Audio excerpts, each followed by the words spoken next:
Hi everyone, my name is Shrin and I'm here to talk about UX design and cognitive science. So this specific topic is basically UX design related. It's about how to create a portfolio and something that really clicks with hiring managers. So with the Google UX course, you are given certain scenarios and various problems. I think there's like a little machine thing that you click through and it gives you a topic and you can decide if you want to do that or you can create your own. So for mine, one of mine was to create something for Rutgers, which was the university that I went to. And then the second one was a salon that I go to. And then the third one was like a film festival that I randomly created. And the fourth one was like a club that I had at Rutgers. So the way I did this was that with the Rutgers University, I created like a commuters app because I was a commuter for a really long time and it was super hard to find parking. So I thought it'd be cool to create something like that. So with the Rutgers app, the idea behind it was super kind of connected to a problem that I had. So I really knew what the problem statement was, and it was to create an app for commuters.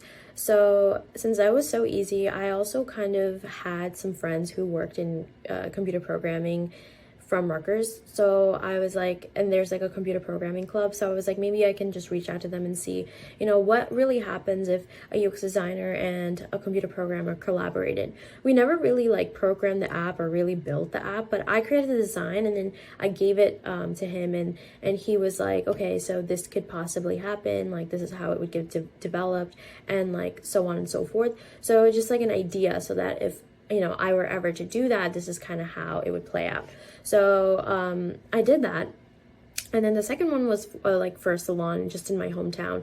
And like the lady there, like I go to it all the time. So it was just like something that I created fun for them because they don't really have an app. They just have a website. So where they can online book and their services are listed so that people can do it on their phone. So like with that, the problem statement was, again, creating easy online booking using an app. So like honestly, like the stories that you pick or the companies that you pick, you want to be able to know what the problem statement is. Like what are you designing for? So I think that's like the main thing that kind of gets hard for people to when they're creating a design.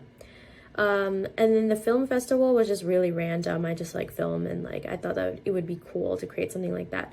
So for all of those, you have to go through specific steps, just like how Google kind of puts it. So you go through interviews, you have your first phase of user research, and then you have a second phase of user research. So the way I did all of that stuff was friends and family. Honestly, I just kind of would create some surveys or something like that, and I'd be like, hey, can you just like fill this out for me if it's for a course? Or I'll just ask my parents to do it. Somebody, I think you only need like 5 or 6 people. I think it's 4 to 8, they say, participants. So in my family, there's 3 other people other than me and then 2 other friends, and I kind of use them throughout. It's basically just to see that you're going through the process. Like they were not going to go fact check you or like, I mean, you're still doing the research. And so these are people that are from different backgrounds. Like, my dad might not use a salon all the time while my mom does. And it's like still a different perspective. So I think it's really cool to do that and actually just gain some knowledge of like how people do user research.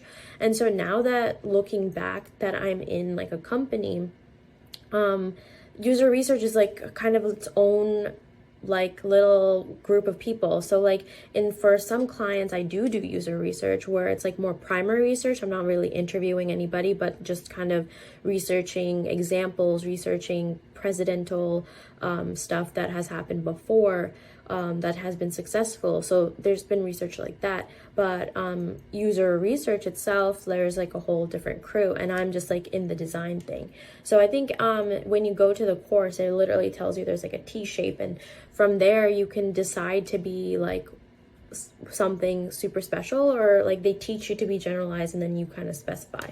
So I think that's something to keep in mind, and honestly just go through and do the user journey maps. They have everything set up for you, so when you do it once you can kind of like gauge it, like it comes more naturally. I feel like you're like, okay, so when you're designing, even if you don't have that information or you're still waiting on that information, there's like some things that you can kind of feel your way through. So then next, I think the way you write your portfolio is super important. So there are different companies that look for different things. I wrote mine in a very narrative format where I basically told a story of how it's going to be. And I think that really worked out for me because I feel like I can just like convey a story and kind of weave my way through.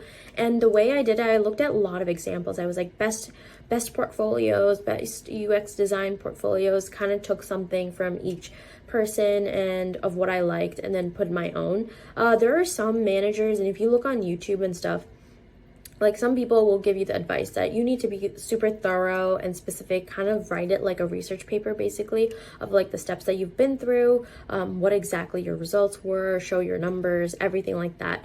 I think that's a specific way to write it as well. I think that if you have all of that information, then that's great and you can really write that. For me, the mentality was that, people are going to just kind of skim through.